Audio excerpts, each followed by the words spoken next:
Bom dia a todos. Boa tarde, bom dia também, porque esse evangelho ele poderá ser visto a qualquer momento. Esse projeto é um projeto que nós já planejamos há algum tempo, alguns meses atrás ou talvez um ano atrás.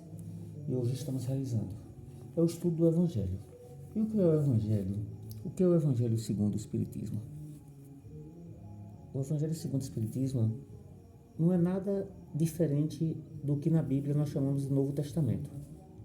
Não é nada diferente do que na Bíblia nós chamamos de Novo Testamento. Quando fala Evangelho, é o Evangelho de Deus.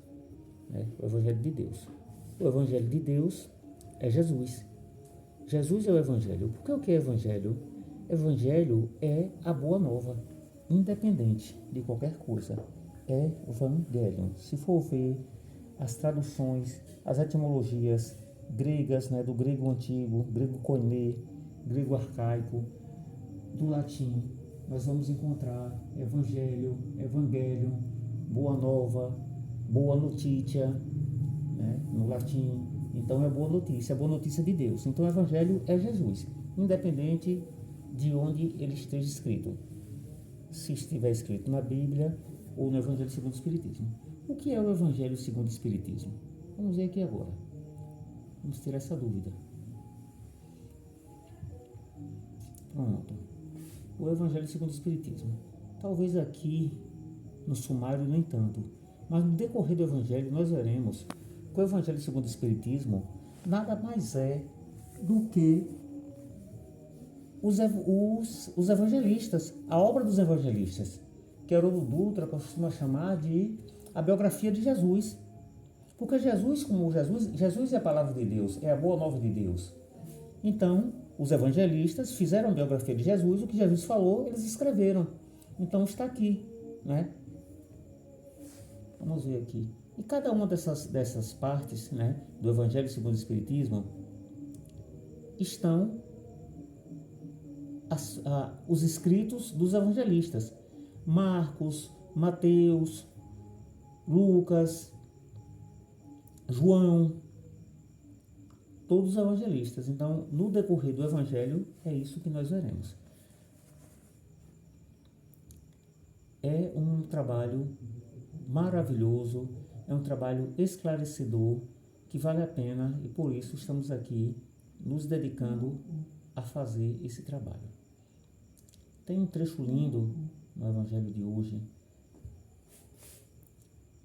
aqui, as mesmas coisas que nós lemos na Bíblia, Não separais do que Deus juntou, haverão falsos profetas, Tudo o que tem na Bíblia, naquilo que costumamos chamar de Novo Testamento. E por que o Espiritismo, trata apenas dessa questão do Novo Testamento? O Espiritismo, pelo menos neste livro, no Evangelho, ele não trata do Velho Testamento. Por que será? Porque a doutrina dos Espíritos, ela entende que sobre o que Jesus falou, que é sobre a moral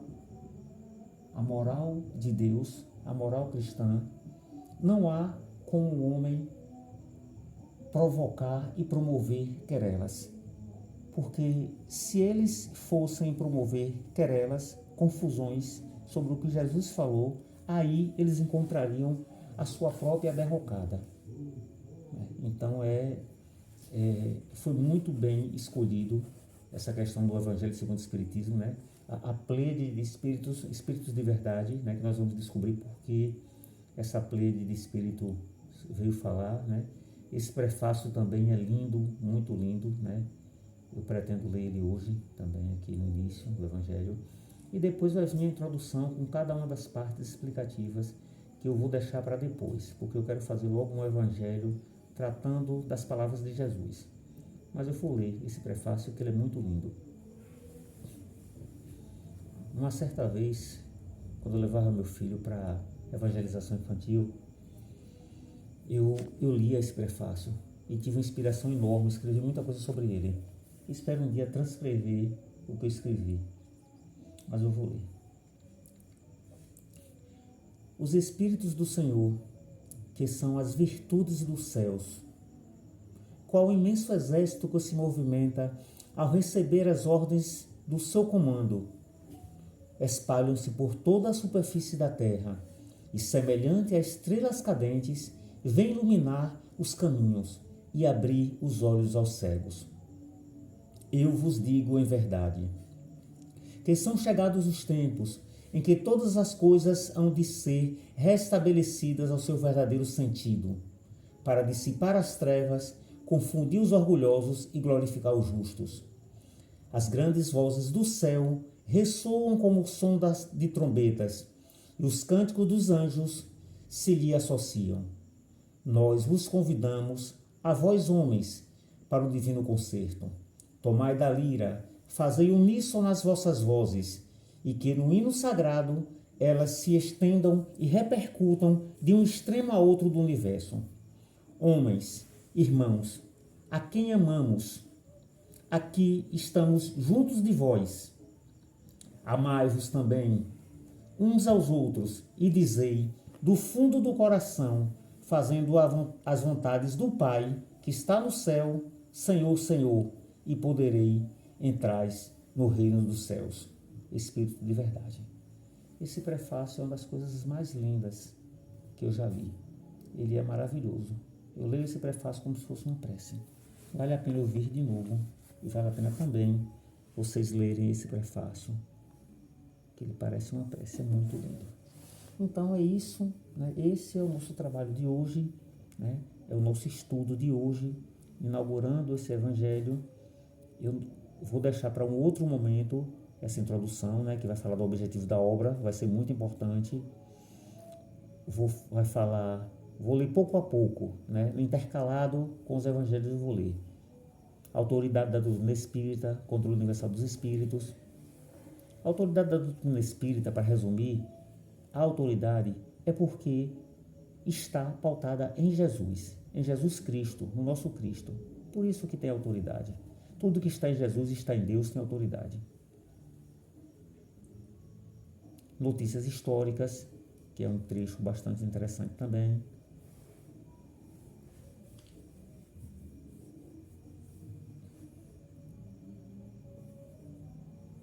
Sócrates, Platão.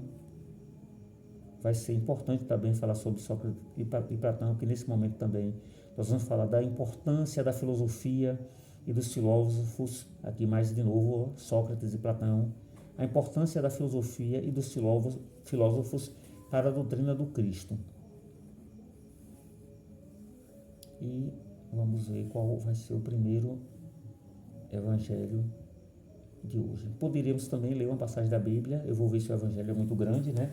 Aqui está, né, entendermos, né, não vim destruir a lei, né, não vim destruir a lei, né? Aqui nós vemos que é uma passagem de Mateus, ou seja, o Evangelho segundo o Espiritismo não é nada mais, nada menos do que o Evangelho de Deus, as palavras de Jesus, escritas pelos evangelistas. Aqui a gente começa com Mateus, né? Eu vou ver o tamanho desse Evangelho, porque eu não quero que esse primeiro fique muito grande, que é explicativo.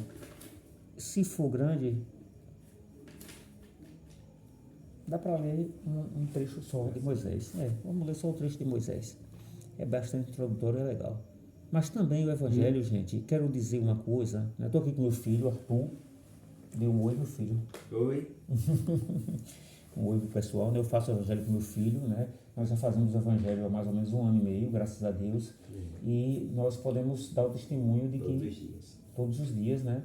Que nossa vida melhorou bastante, né? E eu digo, às vezes quando a gente começa a fazer, temos um pouco de dificuldade de cumprir horário, de cumprir até dias e tudo, mas com o tempo, as bênçãos de Jesus e as bênçãos de Deus nos ajudam e a gente consegue se equilibrar.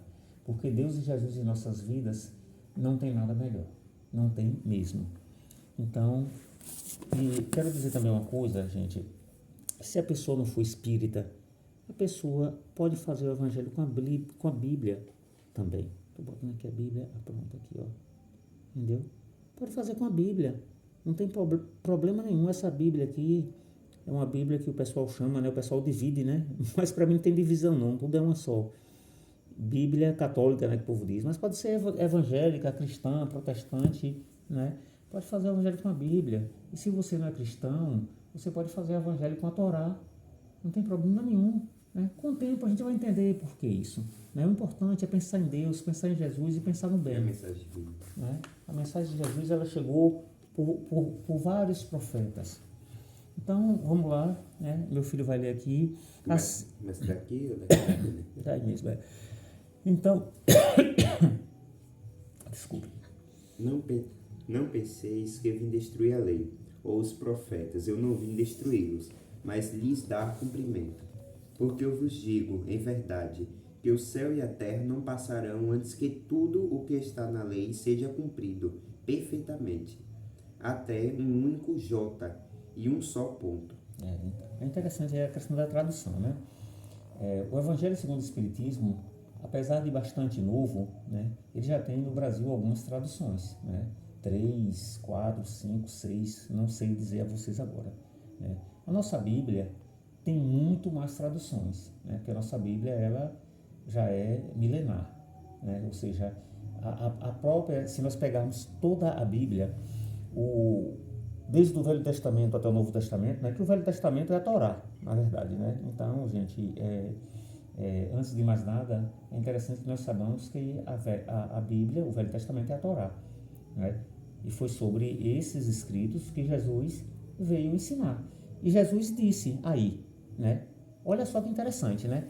O nosso livro nós chamamos de Bíblia Sagrada, né? E a gente tem nesse livro, né, todos os escritos do Velho Testamento. O Velho Testamento é a Torá, né? E nós temos os escritos do Novo Testamento. Mas o que é que Jesus diz? É interessante a sabedoria da espiritualidade, dos espíritos bons que trabalham na obra de Jesus e na obra de Deus, né? Que são os servos de Jesus, os servos de Deus. Olha que sabedoria desse início do Evangelho, né? Como que começa? Né? O que é que Jesus diz, minha gente? Não penseis, aqui, né? Não penseis que eu tenha vindo destruir a lei. Observe que essa tradução é um pouco diferente, né? Quando meu filho leu, ele leu lá o único J, né? E aqui a gente tem o único iota. Né? O único iota aqui, ó. E aqui tem um único J. Né? Pois é. Então, J. Exatamente. Então, o que é que acontece? Uma dessas duas letras, ela não existia no latim. Né? Quando eu fiz a faculdade de Direito, eu tive a oportunidade de fazer uma leitura sobre isso. Né? Porque tem muitos cursos que usam o J, o iota e tal, e tem uma dessas letras que não existia, né? E é o J. O I existia, então por isso que é o único iota. Então essa tradução é mais fidedigna, pelo menos nesse ponto. Não penseis, e sim, mas isso aqui foi escrito em francês, gente. Foi escrito na França por Allan Kardec. Né? É uma longa história, uma linda e maravilhosa história. Mas é Jesus, viu? Não penseis que eu tenha vindo destruir a lei ou os profetas. Isso é que Jesus disse. E qual era a lei do tempo de Jesus? Qual era a lei do tempo de Jesus? A lei vai devolver, né? Do dente por dente, olho por olho. A lei mosaica, né? Que está aí, né? Mas assim, e essa lei mosaica escrita, como era o nome dela? Era o nosso Velho Testamento, que a gente chama de Bíblia. Era o quê? Era a Torá. Né? E qual era a religião? Era o judaísmo. Jesus não veio destruir a Torá e nem veio destruir o judaísmo. É isso que ele diz aqui. É muito simples, gente. Ele não veio destruir. E realmente está aqui. Está aqui. Então, gente, aqui está claro. O tempo de Jesus. E outra coisa que é interessante. Jesus ele não veio exclusivamente para aquele povo não, viu, gente? Jesus veio para o planeta todo. A prova está aqui. Se eu dissesse isso naquela época, eu seria crucificado antes de Jesus. Né? Mas hoje eu posso dizer, porque, gente, aqui no Brasil, né, os países de língua portuguesa, os países de língua inglesa do mundo todo, né, Jesus não está em todo canto? Então Jesus não veio só para aquele povo não, viu? Agora, durante muito tempo se pensou isso. Né? Ou seja, é uma série de equívocos. Então, cada vez mais, Jesus mandou profetas no passado, antes dele, e manda profetas no futuro, continuará mandando profetas. Né? Tem uma passagem interessante também, que é a passagem de Lázaro, né? Que Jesus vem explicar também questões interessantes. Então, voltando aqui, né, ao estudo, né? Não penseis que eu tenha vindo destruir a lei e os profetas. Jesus não veio destruir a lei nem o profeta. Ele disse, está em Mateus. Não sei o que estou dizendo não, gente. Está em Mateus, na Bíblia, em qualquer lugar. Eu não vou abrir a Bíblia aqui agora, mas também não precisa. A pessoa pode ir lá depois e abrir a Bíblia e ver que está lá em Mateus. Em qualquer Bíblia está escrito isso aí. Jesus disse, eu não vim destruir a lei nem os profetas. Por quê, gente? Jesus não veio destruir a lei nem os profetas? Porque os profetas, eles foram inspirados por Jesus também, né? Eles são inspirados por Jesus. São missionários. São missionários de Jesus, os profetas que vieram antes de Jesus, para Preparar o terreno. Preparar a cabeça do povo para entender Jesus, né? Então, é isso aí. Não vim destruir, mas cumpri-los, fazer cumprir. Porquanto é verdade vos digo, que o céu e a terra não passarão sem que tudo o que se acha na lei, que é a lei da época de Jesus, esteja perfeitamente cumprido. E qual é a lei da época de Jesus, gente? A Torá, a Taná. Perfeitamente cumprido, enquanto reste um único iota e um único ponto. Ou seja, o que acontece? Por que Jesus veio? E por que Jesus sempre manda um profeta, depois manda outro profeta, depois manda outro profeta, e Jesus veio, e Jesus vai continuar mandando. No Espiritismo, pode-se dizer que o Espiritismo também é como se fosse um profeta que veio. Uma Por quê? revelação, né? É uma revelação. Por quê? Porque sempre o ser humano bagunça. O ser humano sempre coloca o seu desejo de domínio, de poder, utilizando a palavra de Deus para ter poder, para ter domínio político, econômico. E não é isso que Jesus quer. Isso é a gente estudar, né, a Bíblia, qualquer livro, qualquer coisa que fale de Jesus, de Deus, que a gente vai ver que Jesus não quer isso. Agora o ser humano sempre interpreta errado. A Jesus está sempre mandando profeta, né? A passagem de Lázaro é interessante por isso, né?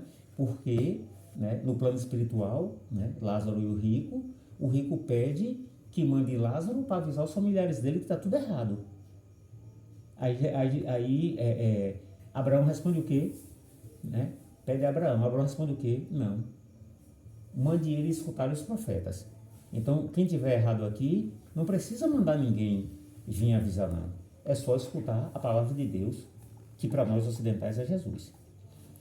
Cadê ele, filho, agora?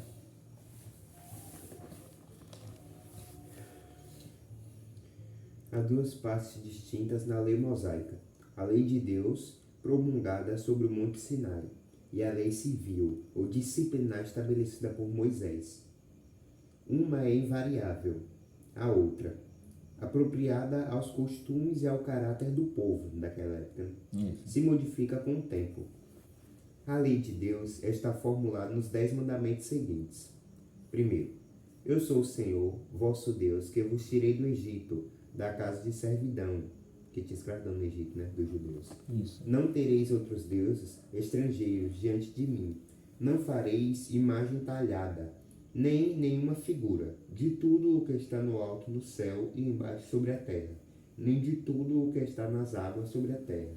Não os adorareis, nem lhes prestarei culto soberano. 2. Não tomeis em vão o nome do Senhor vosso Deus. Não usar o nome de Deus em vão, por coisas bestas. Lembrai-vos de 3. Lembrai-vos de santificar o dia de sábado. 4. Honrai o vosso pai e a vossa mãe, a fim de viverdes longo tempo sobre a terra que o Senhor vosso Deus vos dará. É interessante que tem um em Hebreus que quase ninguém conhece, que é o vi recentemente, que Deus tem isso recíproco, né? Tem honrai o vosso pai e a vossa mãe, e tem honrai o vosso filho e a vossa filha. Sabia disso? Sabia, não. Interessante. Ninguém conhecia isso. Só ficou famoso essas partes assim, tem que ser recíproco. Entendeu? Uma mulher explicando e mostrando essa parte na Bíblia. Pois é. Você viu tanto que a Bíblia foi bagunçada, né? E quase ninguém conhece, está lá escrita. Faz sentido isso. 5. Não matareis. Muito importante, né? 6. Não cometereis adultério. Adultério é mentira, né? Adultério é traição no casamento, no relacionamento. E traição fora de relacionamento também. Aí agora Tipo traição de amigos, essas coisas assim. Exato. Aí agora já vai ser alguma outra coisa, né, que vai estar. 7. Não furtareis. Isso é bem interessante, né? É de se pensar muito, né? Porque tem gente que rouba por motivos de comida, ou pressa disso, pressa daquilo. Mas aí a lei civil, ela se dá conta, né? Porque as leis, filho, as leis é como eu sempre digo no estudo, né? Nosso estudo. Tudo que a gente pegar da lei de Deus, a gente pega misericórdia. A misericórdia de Deus é 99%. Entendeu? 90% é misericórdia. A lei de Deus é coberta de amor. 8. Não tratareis falso testemunho contra o vosso próximo. Mentir sobre o próximo, né? Criar calúnias, mentiras sobre ele. 9. Não desejareis a mulher do vosso próximo. 10. Não desejareis a casa do vosso próximo, nem seu servidor, nem sua serva, nem seu boi, nem seu asno, nem nenhuma de todas as suas coisas que lhe pertencem. Isso aí é só a gente ampliar, né? Porque assim, com o tempo, isso muda, né? Hoje em dia, ninguém vai se preocupar com o boi, nem com o asno do outro, nem com o servo, nem com a serva, né? É só antigamente. Antigamente, né? Então, a gente tem que traduzir. Por isso que eu sempre digo nos estudos que ter cuidado, que a letra mata, o espírito vivifica. Qual é o espírito da lei, né? Desse último aí, esse número 10, né? Esse item 10 aqui. O espírito é não desejar os bens materiais do outro, né? Ou, se for numa linguagem jurídica, né? Os bens móveis, semoventes e imóveis, né? É não desejar nem a casa do outro, nem o carro, nem a moto. Invejar. Né? Hoje em dia vai ser invejar, né? Não é desejar, é invejar. Exatamente. É querer de que o outro não tenha. Então, gente, é só traduzir. Então, Para modernidade. Exatamente. Esta lei é de todos os tempos e de todos os países, e tem por isso mesmo um caráter divino. Todas as outras são leis estabelecidas por Moisés, obrigado a manter pelo termo um povo naturalmente turbulento, bruto e indisciplinado, no qual tinha que combater os abusos enraizados e os preconceitos hauridos na servidão do Egito, para dar autoridade às suas leis. Ele deveu lhes atribuir origem divina, assim como o fizeram todos os legisladores de povos primitivos. A autoridade do povo deveria se apoiar sobre a autoridade de Deus, igual aconteceu no Egito Antigo. Mas só a ideia de um Deus terrível poderia impressionar homens ignorantes, de um Deus mau que pune, né? Para dar medo nas pessoas, né? E as pessoas obedecerem, nos quais o senso moral e o sentimento de uma delicada justiça eram ainda pouco desenvolvidos. É bem evidente que aquele que tinha colocado em seus mandamentos, tu não matarás, tu não farás mal ao teu próximo, não poderia se contradizer. Tem passagens na Bíblia que eu já vi pessoas interpretando mal, né? Atores interpretando mal, que como se fosse Deus matando a pessoa, ou tirando coisas das pessoas, entendeu? Fazendo delas um dever de extermínio. As leis mosaicas, propriamente ditas, tinham, pois, um caráter essencialmente transitório. É de um tempo, é só naquele tempo, deveriam ser renovadas. E não se levar ao pé da letra, tipo, Deus falar que tem passagens assim, que Deus matou ele porque ele não fez isso. Entendeu? Deus tirou a esposa dele, tirou... Tem uma passagem na Bíblia que fala isso, né? Pois é, então a grande questão, o que é que o Evangelho segundo o Espiritismo vem trazer? Ele vem clarear de novo, né? Porque Jesus clareou isso, de todas as passagens. Ele vem clarear de novo isso aí, dizer, gente, separa o que Moisés, o que é lei civil, como hoje tem a nossa lei jurídica, na justiça brasileira, né? O que é a legislação brasileira, né? Separa o que é lei civil do que é lei de Deus. Naquela época, com o povo primitivo, os legisladores, que a lei era a religião, eles atribuíam tudo a Deus, que é para o povo obedecer, porque o povo era bruto. Hoje a gente já não é tão bruto assim, ou seja, nós já somos mais civilizados, mais intelectualizados, então a gente já compreende. Então não precisa disso, vamos separar isso aí. E um Deus exterminador e que purga as pessoas, né? Exatamente. Que julga as pessoas. Então, para os homens ignorantes, sem senso daquela época, sem senso moral, obedecerem, né? Tem que ser pelo medo mesmo. Deus, é importante saber o seguinte, para resumir, Deus é amor. Tudo que tiver lá ligando Deus à guerra, não é literal. Não é literal. Pronto, já a melhor palavra é essa, não é literal, gente. Não é literal. Muito cuidado com isso. Deus é amor. Entendeu? Deus é amor. Deus nunca matou Jesus ninguém, é Deus amor. nunca amaldiçoou ninguém, Deus nunca tirou nada de ninguém, Deus nunca promoveu nenhuma guerra em seu nome. Exatamente. Então, o que é que a gente vai fazer? Esse é só o primeiro estudo. A partir dos próximos estudos, né, à medida que a gente for estudando, né, se tiver lá 5, 10, 20 estudos, com certeza estaremos muito mais esclarecidos, todos nós, né? E esse estudo não se limita aqui, né? O estudo, vocês também fazem o mesmo estudo em casa, né? Então agora vamos encerrar esse estudo, agradecidos a Deus, agradecidos a Jesus, né? Pela oportunidade do estudo, agradecidos a Deus pelo esse início de projeto, né? E lembrando sempre que esse estudo ele pode ser feito por qualquer pessoa de qualquer religião, com qualquer livro diferente da nossa, né? Nós somos, como somos cristãos, então não importa se você é evangélico, católico, né, protestante, ortodoxo, né? O evangélico, católico, ele pode fazer esse estudo, né, esse evangelho na sua casa com a sua Bíblia, tranquilamente. Agora o importante é o quê? Definir o dia certo, né? Naquele horário certo, pode ser uma vez por semana, pode ser 2 vezes por semana, 3 vezes por semana. Comece devagar, comece aos poucos, né? Para você ir criando um ambiente propício na sua casa, criando a energia, a proteção de Deus na sua casa, para que tudo dê certo e com o tempo você pode cada vez mais avançar, né? Então recomendamos que faça o evangelho sim. E se quiser acompanhar a gente aqui, a gente também agradece, né? Então agradecemos a Jesus, agradecemos a todos os anjos bons, aos espíritos bons, que em nome de Deus e em nome de Jesus protege esse estudo, protege essa casa. Pedimos a Deus nesse momento a proteção, né, para a nossa casa, a proteção para todos os irmãos que estão nos assistindo, né? Que Jesus abençoe a todos, que Jesus dê paz e dê luz na nossa casa, que Jesus dê paz e dê luz para a nossa vizinhança, que possamos ter o nosso lar, a nossa casa calma, possamos ter a nossa vizinhança calma, e que Jesus proteja a todos nós brasileiros, especialmente nesse momento de carnaval, e que a diversão seja protegida por Deus e que as pessoas não se excedam. Que Jesus nos proteja a todos. Que assim seja.